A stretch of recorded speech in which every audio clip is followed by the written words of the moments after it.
Today, we're going through all 7 Hokage and picking the single strongest jutsu each one had. I'll only count the jutsu they could use while they were Hokage, and I'll explain why that particular jutsu is considered the strongest. Let's start with the first Hokage, Hashirama Senju. He's called the god of shinobi for a reason. He had so many broken jutsu that picking just one isn't easy. Just think about it. His wood dragon could hold down the 9 tails. His wood golem was strong enough to catch a tailed beast bomb and throw it back. Then there's deep forest emergence and the pollen jutsu. That move isn't all about power, but it's still scary. Anyone who breathes the pollen falls asleep. It almost took down the Gokage. The only reason Onoki escaped was because he woke up from his dream. For almost any other ninja, one of those jutsu would easily be their strongest. But Hashirama had something even crazier. During his final fight with Madara at the Valley of the End, Madara covered the 9 tails with perfect Susanoo, creating the majestic attire Susanoo. He even mixed tailed beast bombs with Susanoo swords to make giant explosive attacks. So how did Hashirama stop all of that? He entered Sage Mode and used Sage Art, would release true several thousand hands. This jutsu is on a completely different level. The giant Buddha statue was so huge that Hashirama's wood golem, which is about the size of the 9 tails, looked like a tiny hat on its head. Then came the best part. The statue smashed through Madara's majestic attire Susanoo, grabbed the 9 tails with one hand and held it still. Kurama, the strongest tailed beast, couldn't even break free. Later in the war, Spiral Zetsu copied this jutsu using Yamato's body, but that version was much smaller and nowhere near as powerful. So yeah, I don't think there's any debate here. Hashirama's strongest jutsu is definitely true several thousand hands. Now let's talk about the second Hokage,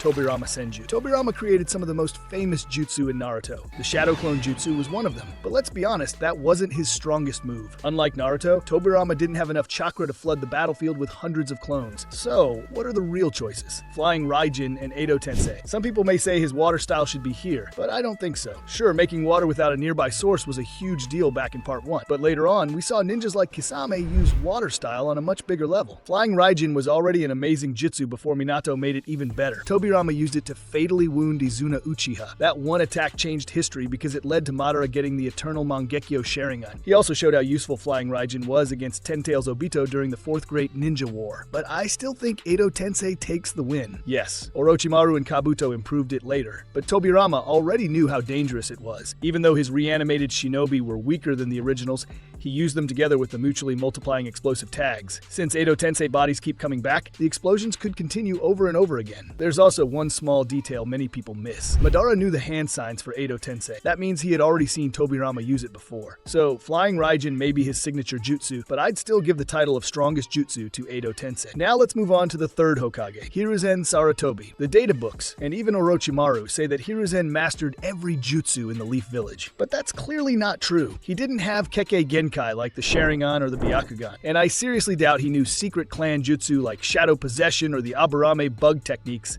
He probably mastered every jutsu that was open for everyone in the Leaf Village. So there are really 2 choices here. The first one is the Reaper Death Seal. There's no doubt it's a powerful jutsu. Hiruzen used it to seal Orochimaru's arms, and he also sealed Hashirama and Tobirama. But there's one detail that most people miss. The first and second Hokage didn't fight back because the Reaper Death Seal broke Orochimaru's control over them. Once they got their free will back, they had no reason to resist. Orochimaru did resist, and that's why Hiruzen couldn't pull out his entire soul. So, is the Reaper Death Seal his strongest jutsu? I actually don't think so. I'd give that title to Enma. Enma isn't just a summon. He can turn into a staff that's almost impossible to break, stretch to any length, and even attack on his own. During the 9 Tails attack, the anime even shows Hiruzen using Enma to push Kurama out of the village, which explains something the manga never actually shows. So if you count everything Enma can do after being summoned, I'd say Enma is Hiruzen's strongest technique. If you don't, then the Reaper Death Seal takes the spot, even if it costs the user's life. Now let's talk about the 4th Hokage, Minato Namikaze.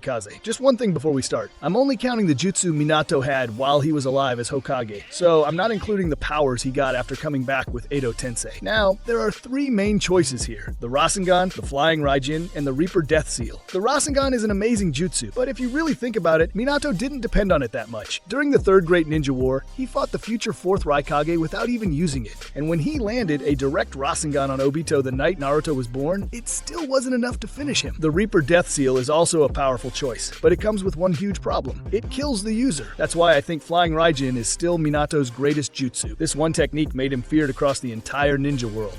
He could teleport himself, escape any danger, chain together crazy attacks, and even teleport away giant-tailed beast bombs. But I don't think his strongest move is Flying Raijin by itself. I think it's the combo where he uses Flying Raijin together with the Rasengan. The jutsu has a ridiculously long name, but it's basically Minato throwing marked kunai everywhere, using shadow clones, and attacking from every direction with Rasengan at the same time. We never got to see it in the manga because Ten Tails Obito cut off Minato's arm before he could use it, but we do see the full attack in the Storm games, and it's easily the strongest technique Minato ever showed. Now let's move on to the 5th Hokage, Tsunade Senju. To be honest, Tsunade doesn't have a huge list of jutsu. She can summon Katsuyu, who can heal people all over the battlefield. She also has the body pathway derangement technique. When she used it on Kabuto, it completely messed up his nervous system. The only reason he recovered was because he somehow remembered almost every pathway in his body and learned to move using the wrong muscles. Most ninjas wouldn't have survived that, but even then, I don't think that's her strongest jutsu. After all, she has to land a hit on the opponent first, and that attack was only used once before Kabuto found a way around it. So Tsunade's strongest jutsu has to be the Byakugou seal, also known as the 100 Healing Seal. This jutsu takes everything she already does and pushes it to another level. It boosts her healing so much that it's often compared to Hashirama's regeneration. Just look at her fight against Madara. She was stabbed by giant Susanoo swords again and again. Some of those swords went straight through her body, but she kept fighting like nothing had happened. She was even punching down Susanoo clones while being impaled at the same time. That's exactly why I think the Byakugou seal is Tsunade's strongest jutsu. Without it, she never survives that fight. Now let's move on to the 6th Hokage, Kakashi Hatake. If we're talking about Kakashi at his strongest, then the answer is easy. It's his perfect Susanoo with both Mangekyo Sharingan. But here's the problem. He didn't have the Sharingan anymore after becoming Hokage, so none of those Kamui abilities count. Some people might bring up the light novels. Hokage Kakashi uses some crazy fire style and water style jutsu there, but honestly, I don't fully trust the light novels. They call them canon, but they often feel more like extra stories made to make the main character look stronger. And that doesn't help much anyway, because Hokage Kakashi barely fights. Most of his battles happen in the Boruto anime.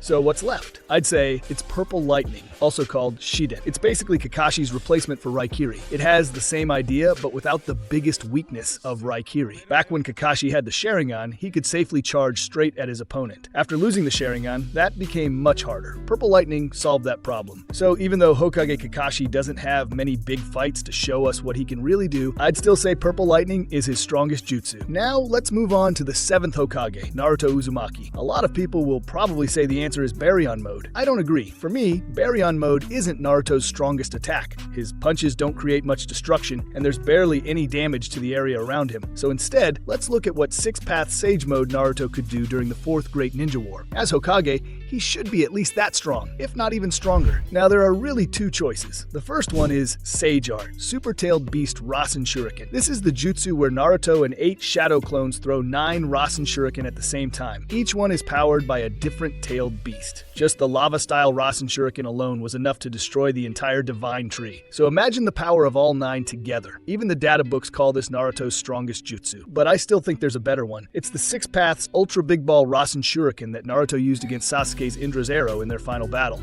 He combined multiple Kurama avatars, gathered a huge amount of Sage energy, and poured everything into 2 giant Rasen Shuriken. Just look at the explosion from that clash. It was far bigger than anything we saw from the 9 Rasen Shuriken attack. So yeah, I have to give this one the win. So that's my pick for the strongest jutsu of every Hokage. Let me know your list in the comments, because I'm sure this one is going to start a lot of debate.